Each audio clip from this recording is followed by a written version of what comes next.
안녕하십니까? 지금부터 2023년 6월 마지막 희망누리 시간입니다.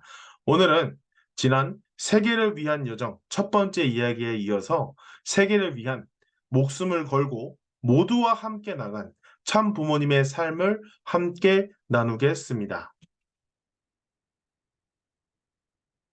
바로 그것은 제2회 3차 7년 노정입니다. 우리는 지금까지 참 부모님께서 제1회 3차 7년 노정까지 해서 광야 40년 노정을 알아보았습니다. 이제는 제2회 3차 7년 노정, 소련, 당시 냉전 국가, 공산주의의 세력의 최고의 나라에 있던 소련의 고르바초프 대통령을 만나서 실체적인 장자권을 복귀하고 그리고 공산주의, 김일성 수령, 어버이 수령이라고 하는 이 북한의 김일성 주석을 만나서 실체적인 부모권을 복귀하고 마지막으로 하나님을 해방시켜드리고 하나님의 왕권을 봉헌해드린 하나님 왕권 즉위식, 실체적 왕권 복귀 이러한 세 가지 굵직굵직한 노정을 참 부모님께서는 승리를 하셨습니다. 이러한 것에 대해서 함께 나눠보고자 합니다.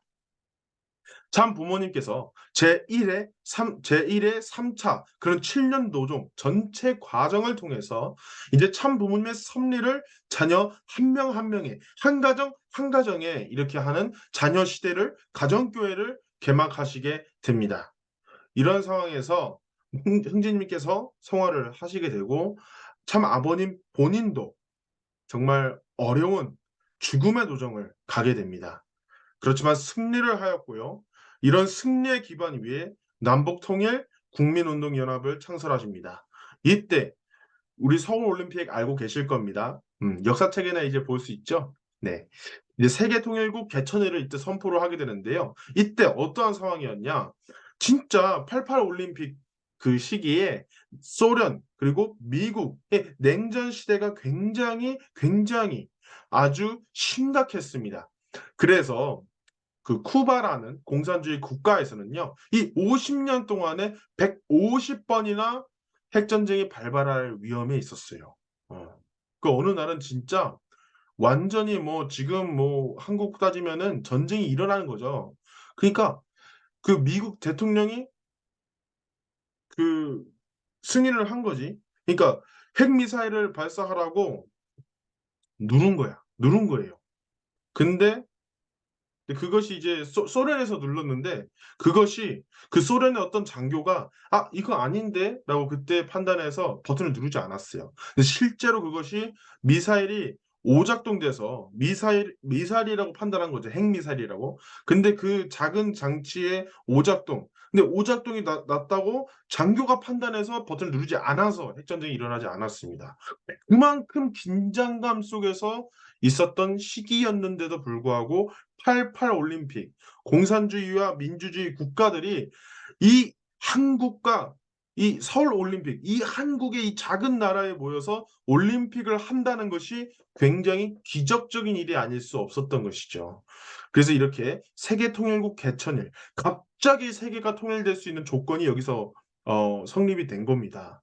그래서 이 위에 장자권을 복귀를 하고 고르바초프 소련 대통령과 만나게 되는 거죠. 이제 천주적 장자권을 복귀하고 이제 실체적으로 진짜로 장자권을 복귀를 하시게 됩니다. 사실 이 냉전이라는 것은요. 이게 무엇이냐? 1945년에 참 아버님, 참 부모님을 받아들였더라면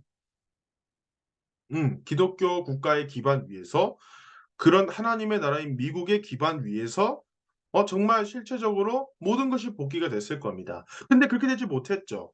받아들이지 않았기 때문에 이 몸과 마음이 갈라진 것이 이 전 세계적으로 퍼지게 된 겁니다. 이것이 공산주의와 민주주의로 갈라지게 된 것인데요. 실제로 공산주의의 혁명으로 인해서 죽게 된 사람의 숫자가 지금까지 세계 제1차 대전, 2차 대전에서 사망한 숫자들보다 훨씬 위에 있다는 것입니다. 이거 굉장히 중요한 부분이지 않을 수가 없어요.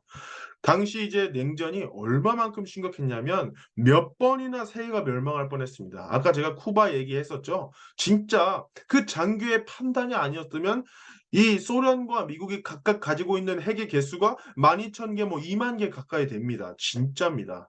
근데 그것을 만약에 다 쐈다고 생각해 보십시오. 그냥 이 지구가 없어지는 것이죠. 근데 이러한 긴박한 과정 속에서 냉전이라는 것이 계속 이어졌다. 그리고 이 소련이라는 나라는 전 세계 영토의 3분의 2까지 먹었었다라는 것을 다시 한번 말씀을 드립니다. 근데 이러한 상황 가운데서 이 세계적인 판도를 바꾼 인물이 있습니다. 바로 우리의 참 부모님인데요. 당시 레이건 대통령이 레이건 대통령이 당선이 되게 됐었던 가장 큰 원인이 어, 바로 워싱턴 타임즈 참 부모님께서 설립하신 언론 기관이었습니다. 그때 뉴스월드, 워싱턴 타임즈는 이렇게 얘기합니다. 레이건 압승이라고 얘기하죠. 랜드슬라이드. 그러니까 압승이란 뜻입니다. 근데 그 당시에 레이건 대통령이 사실 군인 출신도 아니고 연예인 출신이다 보니까 지지도가 높지는 않았어요. 근데 압승이라고 하니까 사람들 심리가 어떻게 돼요? 이 사람이 이기나 보다.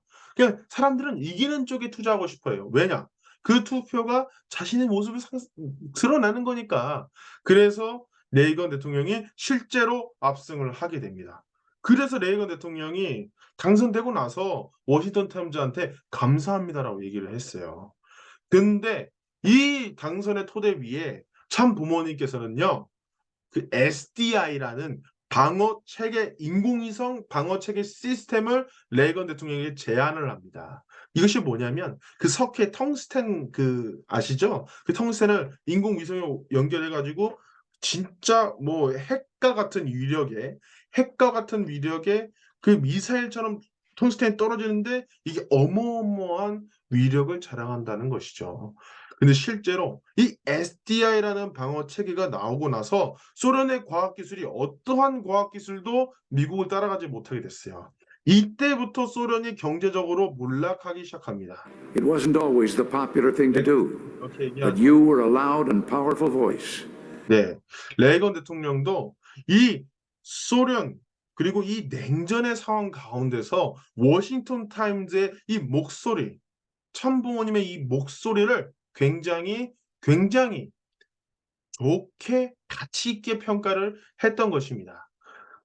그래서 이러한 흐름 가운데 고르바초프 대통령은 당시 소련 그리고 공산주의 세력들이 경제적으로 쇠퇴하고 있는 가운데 고르바초프 대통령은 민주주의로 갈 것을 주장합니다. 근데 어떠한 나라도 믿지 않았어요. 왜냐? 소련이 망할 것 같지 않았기 때문입니다. 소련이 이 이상으로 더 야욕을 품고 더 성장할 거고 더 잡아먹을 거라고 생각을 했던 거죠. 어떠한 국가도 믿지 않았지만 단 한 사람은 믿었습니다. 바로 그 누굴까요? 참 부모님이었습니다. 그래서 고르바초프는 참 부모님께 SOS 도와달라고 얘기를 하게 되죠. 그래서 1990년 4월 11일에 참 부모님께서는 크렘린궁에서 소련의 고르바초프 대통령을 보게 됩니다. 근데 이때 좀 웃긴 에피소드가 있어요. 근데 고르바초프 대통령 표정을 보십시오. 그리고 그 뒤에 있는 요원의 표정을 보십시오. 이게 약속된 행위가 아닙니다. 그러니까 와락 거의 뭐 허리를 잡고 악수를 한 거죠. 진짜 당황 많이 했다고 하더라고요. 그때 보좌관이셨던 사람들의 증언에 따르면요. 근데 이렇게 또 대담하게 또 만나서 또 악수를 하는 모습을 볼 수 있습니다. 이때 한국의 일개 종교 지도자였던 참 부모님께서는 고르바초프 대통령과 회담을 통해서 다음과 같은 내용들을 합의를 보게 됩니다. 근데 여러분 그거 아셔야 돼요. 이게 일개 한국의 지도자로서 간 것이 아니라는 것입니다. 왜냐? 여기서 합의됐던 내용들은 미국과도 이야기가 된 것으로 우리는 알아야 되는 것이죠.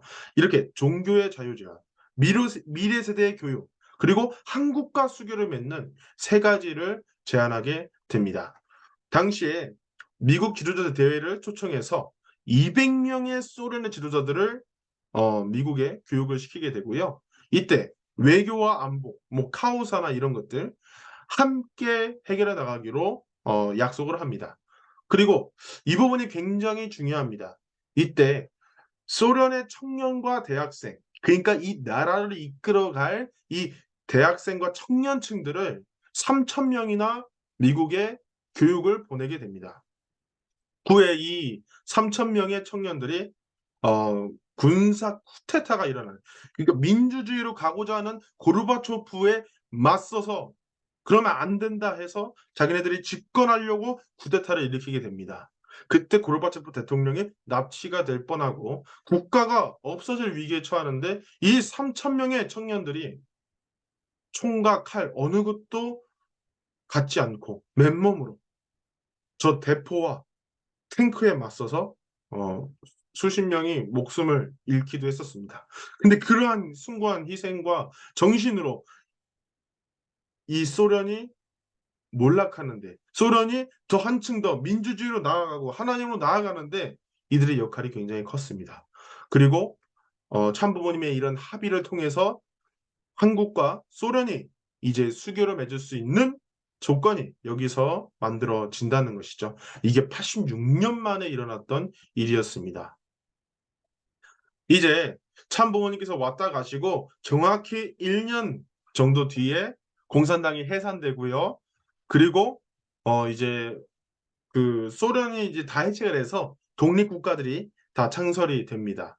그리고 고르바초프 소련 대통령은 사임을 하게 되죠. 사임을 하고 나서 한남동, 그러니까 당시 참 부모님께서 지내셨던 그 한남동 공간에 와서 또 반갑게 또 이렇게 악수를 하면서 고마웠다고, 감사했다고 그렇게 얘기를 하게 됩니다. 정치는, 외교는 외교관이 할 일이지만 이 오랫동안 진전이 되지 않았던 것을 뚫는 거에는 아무런 내가 이득을 얻거나 뭐 내가 바라고 있거나 그런 없는 종교인의 역할이 굉장히 중요하다는 것을 우리는 다시 한번 확인을 할 수 있습니다. 그래서 이때 우리가 이 시간대를 잘 봐야 돼요. 뭐 하나하나 다 설명을 하지 않겠습니다. 근데 이제 1990년 4월 11일에 고르바초프 대통령과 만났죠. 근데 이 시기에 참 부모님께서, 참 아버님께서, 참 어머님에 대해서 고명성 선포, 그러니까 참 어머님께서 이대 교주다라는 선포를 이때 하십니다. 자, 한번 읽어볼까요? 이제 아버님 혼자 있어도 부모님 대신이죠. 그리고 어머님이 혼자 있어도 부모님 대신이라고. 이제 어머니가 제2 교주라고 얘기하십니다. 근데 이때 어떠한 상황이었냐? 자, 4월 11일 전입니다. 이때 목숨을 잃을 뻔한 그런 위기 상황에서 이런 선포를 하셨다는 것이죠. 그 당시에 크렘린궁으로 이동할 때 운전기사가 말입니다. 골목길을 막 이리저리 돌아다니며 이렇게 쑥쑥쑥 하면서 운전을 했어요. 왜냐? 언제든지 건물 위에 있는 스나이퍼, 저격수로부터 죽을 위기에 있었기 때문이죠. 실제로 그렇습니다. 그래서 이러한 죽을 뻔한 위기에서, 진짜 목숨을 잃을 뻔한 위기에서 이때 어머님이 다음 교주라고. 어머님이 나를 대신할 사람이다. 하나님을 대신할 사람이라고. 아버님과 마찬가지로 어머님이 대신할 사람이라고 이때 얘기를 하신다는 것이죠. 이게 바로 참 부모님의 약속입니다. 근데 이제 그 다음에 크렘린궁에서 이제 만나고 이제 나오는데 참 아버님께서 박보희 총재님께 이런 말을 합니다. 자, 이제 김일성 만나러 가자. 이렇게 얘기를 한다는 것이죠. 근데 박보희 총재님은 응? 이게 무슨 말이지? 이렇게 하면서 굉장히 이제 좀 벌벌 떨. 왜냐하면 소련에서도 죽을 뻔했는데 김일성을 만나러 간다는 것 자체가 넌센스였다는 것이죠. 근데 당시 김일성이 어떠한 존재였냐? 여러분, 북한의 주체 사상이라는 것은요, 김일성을 어버이, 부모의 자리로 모시고 모든 것이 김일성으로부터 나왔다고 얘기하는 사상입니다. 그래서 김일성을 굴복시키는 것이 부모권을 복귀시킨다는 거예요. 왜냐? 사탄의 부모라는 것이죠. 어. 그래서 부모권 복귀. 그래서 김일성 주석을 만나는 것이 부모권 복귀라고 우리가 이야기를 하는 것입니다. 근데 이제 하와이에서 사실 김일성을 만나러 가기 전, 북한에 가기 전 참 부모님께서는 하와이에서 정성을 들이십니다. 왜냐? 진짜 죽을 수가 있거든요. 진짜 죽을 수가 있는 자리에서 정성을 들이시고 그 심각한 마음으로 북한에 가게 됩니다. 네. 그래서 이러한 스케줄을 거쳐서 또 김일성 주석과 만나게 되는데요. 이때 대동강 호텔에서 참 부모님께서 정말 간절하게 기도를 드리십니다. 그리고 사실 참 부모님의 가족분들이 김일성 주석에 의해서 진짜 몰살을 다 당하셨습니다. 공개적인 석상에서 김일성은 잘못됐다, 공산주의는 몰락한다라고 얘기하는 그 참 부모님의 목소리에 참 부모님의 남은 가족들도 모두 다 총살당했을 거라고 참 부모님께서 알고 계셨다고 그런 말씀이 있습니다. 그래서 그러한 자신의 마음의 한을 해방하기 위해서 그 대동강 호텔에서 정말 하나님의 심정으로 김일성마저 품을 수 있도록 도와달라고 외치면서 그렇게 정성을 들였습니다. 그래서 그때 도청 장치가 있었다면 김일성이 들었을 거라고 이야기를 하셨었죠. 근데 참 부모님께서는 생가에 방문하시고 나서 그 주체할 수 없는 그 눈물을 참으시느라 창자가 뒤틀려진다라는 표현을 하셨습니다. 그리고 그 마음을 억누르고 그 다음날 김일성을 만나게 되는 것이죠.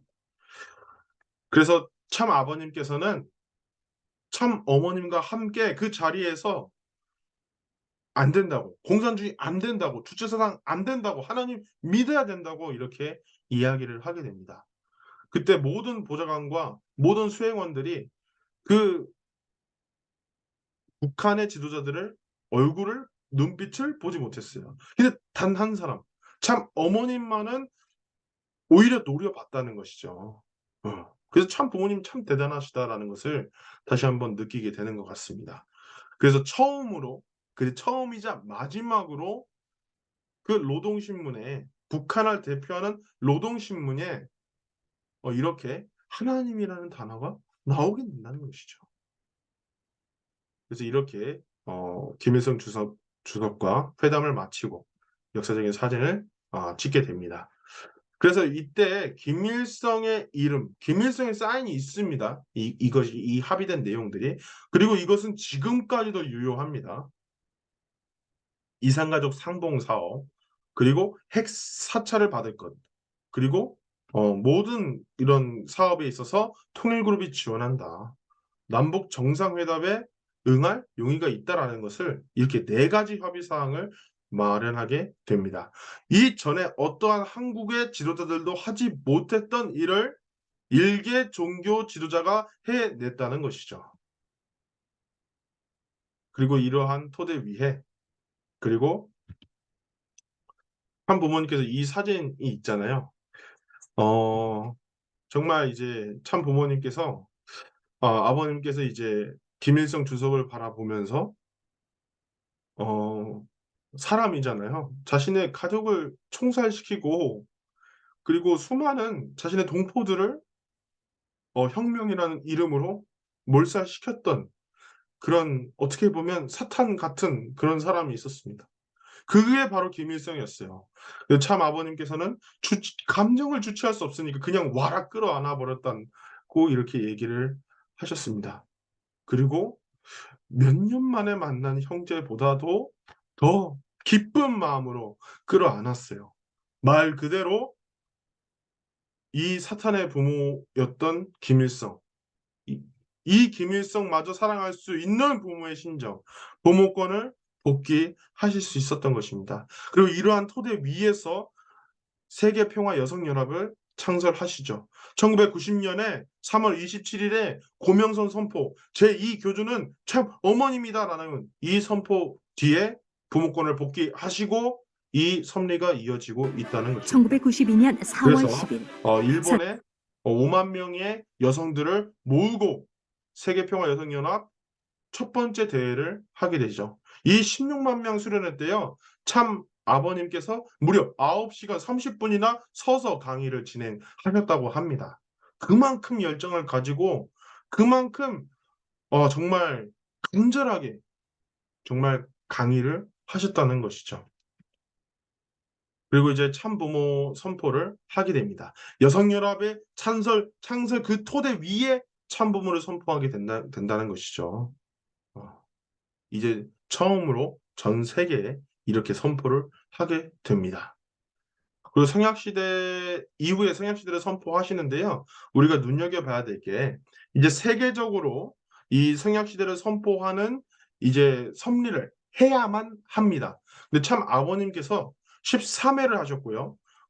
참 어머님께서는 무려 171회를 하십니다.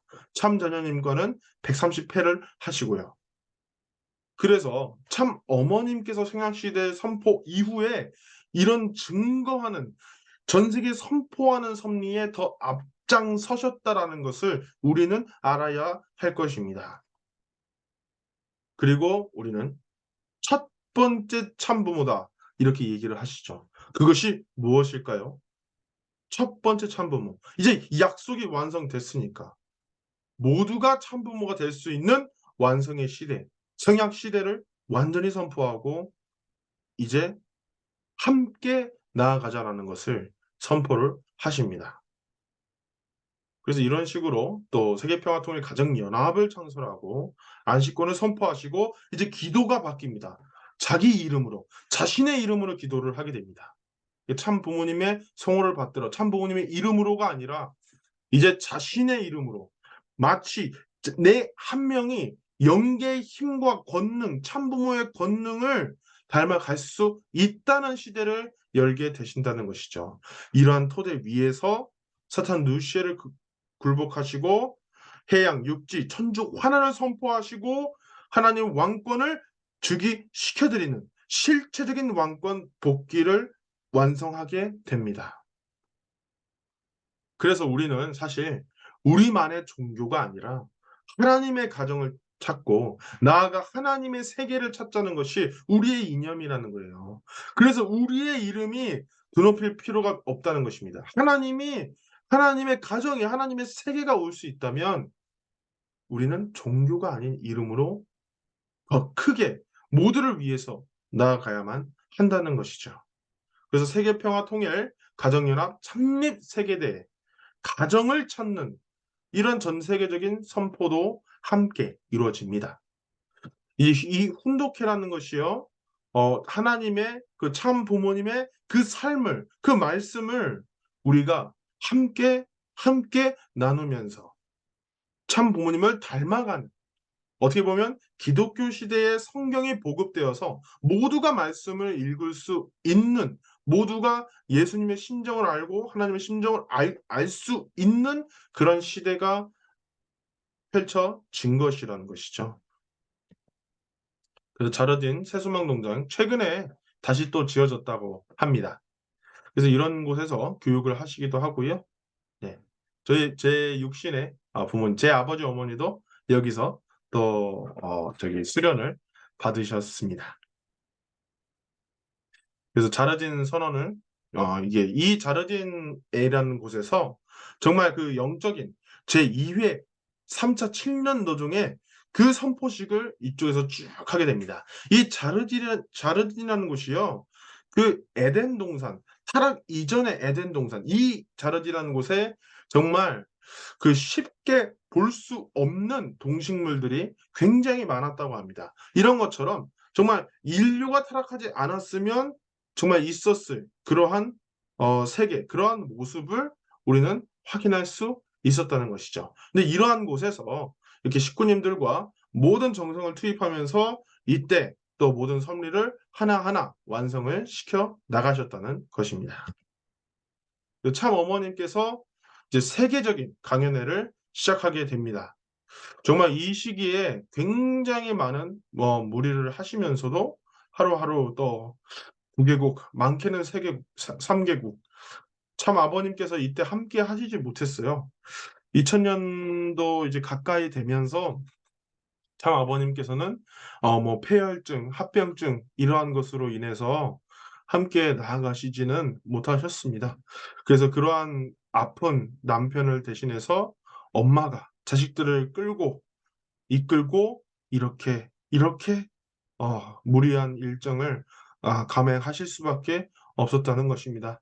그래서 아버님께서 그런 어머님께 너무나 감사하고 또 미안하기도 하고 또 자신이 어머님과 함께 내 아내랑 함께 나아가지 못한 것에 대해서 정말 죄송하기도 하는 그런 마음을 담아서 참 어머님께 표창장을 주시기도 하였습니다. 표정을 보면 정말 알 수 있겠죠? 그래서 감사드린다고 이렇게 표현을 하시면서 표창장을 수여를 하셨습니다.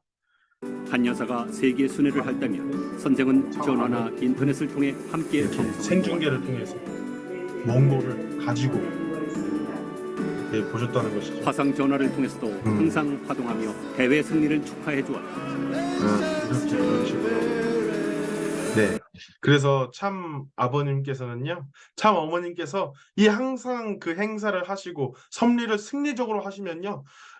그 전화를 꼭 하셔서 오늘 어땠어요? 오늘 뭐 어떤 보고가 있던데요? 하면서 항상 물어보시고 그 대화하시면서 이렇게 또 함께 하시고 싶었던 그 간절함을 갖고 이렇게 하루하루를 정말 응원하는 마음으로 밤을 지새면서 그 아픈 상황 가운데서도 같이 아프면서 고생하는 어머님 생각하면서 그렇게 두 분이 2회 3차 노정을 함께 하셨습니다.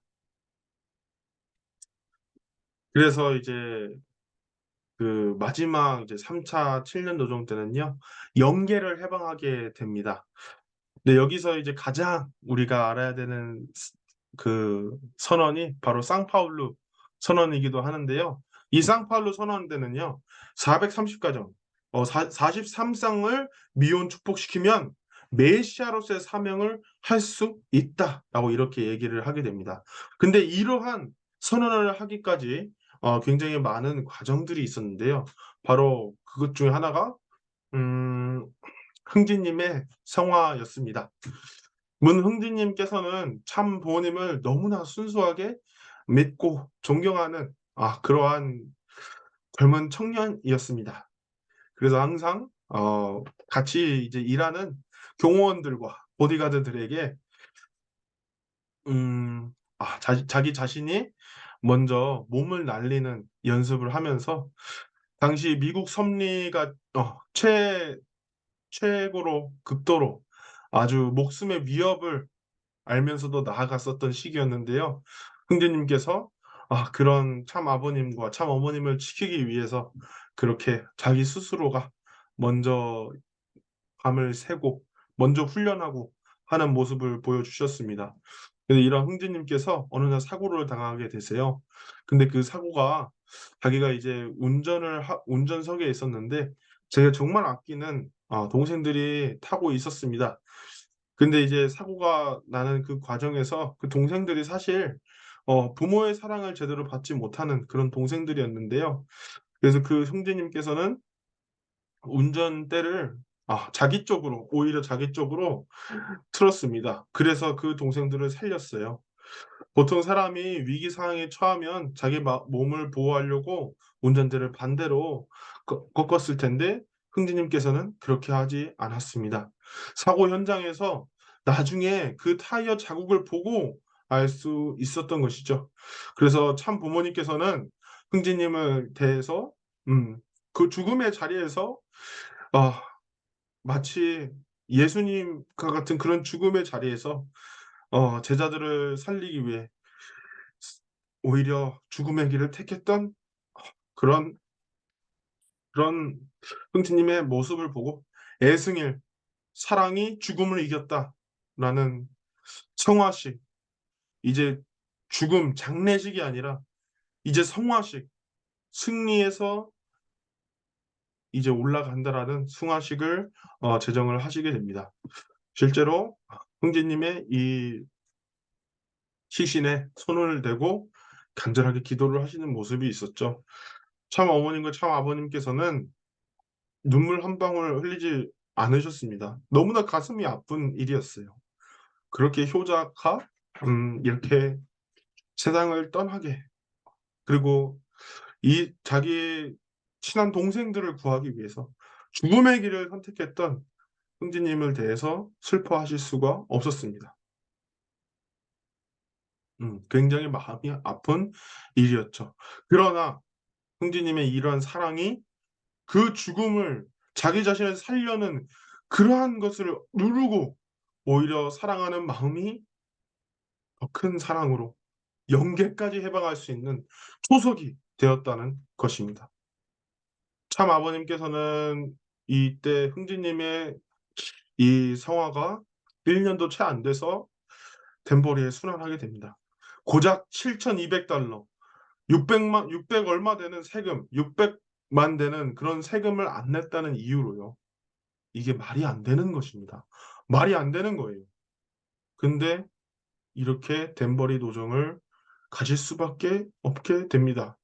참 아버님께서 덴버리 감옥에 가서 가장 먼저 했었던 일이 내가 몸을 숨길 수 있는 곳을 찾는 거였어요. 그만큼 그 안에는 공산주의의 스파이들도 많았고 참 아버님을 죽이려고 하는 세력들도 많았습니다.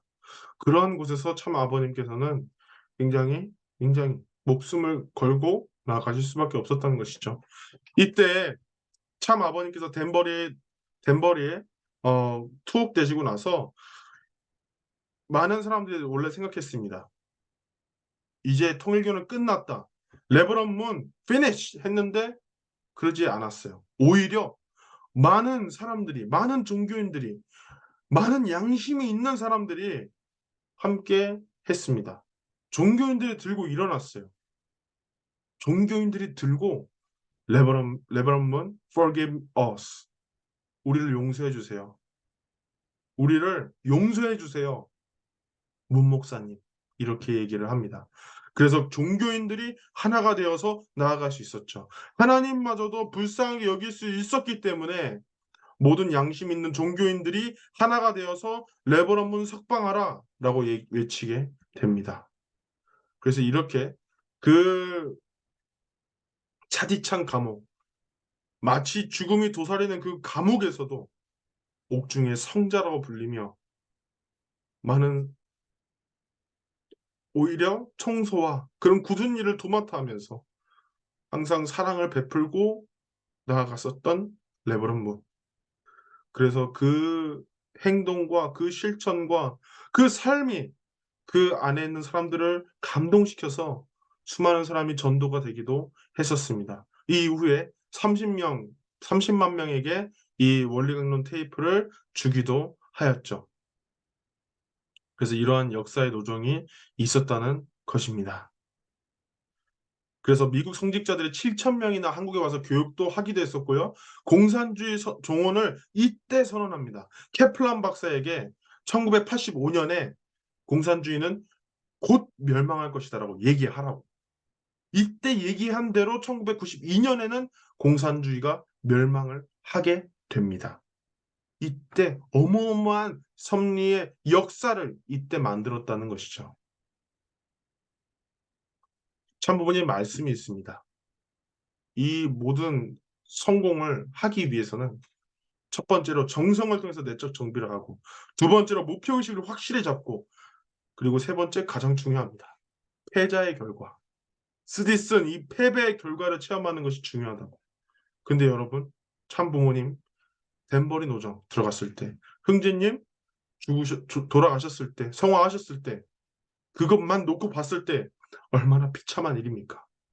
얼마나 슬픈 일입니까? 얼마나 가슴 찢어지는 일입니까? 그렇지만 참 부모님께서는 오히려 그것을 갖고 더 많은 사람들을 구하고 하나님을 위로하고 목숨을 걸고 모두를 위해 나아가셨습니다. 그 결과 승리의 결과를 가져오게 되었고, 이런 패자의 결과마저도 승리를 향한 빛나는 과정으로 나아갈 수 있었다는 것이죠. 저는 오늘의 이 강의를 이렇게 마치고 싶습니다. 이 세계를 위한 여정 아니죠. 목숨을 걸고 모두와 함께 패배의 결과마저 승리를 위한 빛나는 과정으로 만들어 내셨다는 것입니다. 우리 한 명 한 명의 그런 삶도 마찬가지입니다. 우리가 때로는 좌절하고, 때로는 나는 이것밖에 안 돼. 때로는 나는 못했어. 라고 생각할 수 있습니다. 그렇지만 여러분, 우리가 참 부모님을 닮아서 우리의 지금의 이 시련이 나를 더 키우고 지금의 이 고난이 나를 더 강하게 만들고 그런 과정을 통해서 우리의 오늘의 어려움도 성공을 향한 빛나는 과정이 될 것임을 확신합니다. 사랑하는 여러분, 여러분의 빛나는 미래를 언제나 응원합니다. 감사합니다.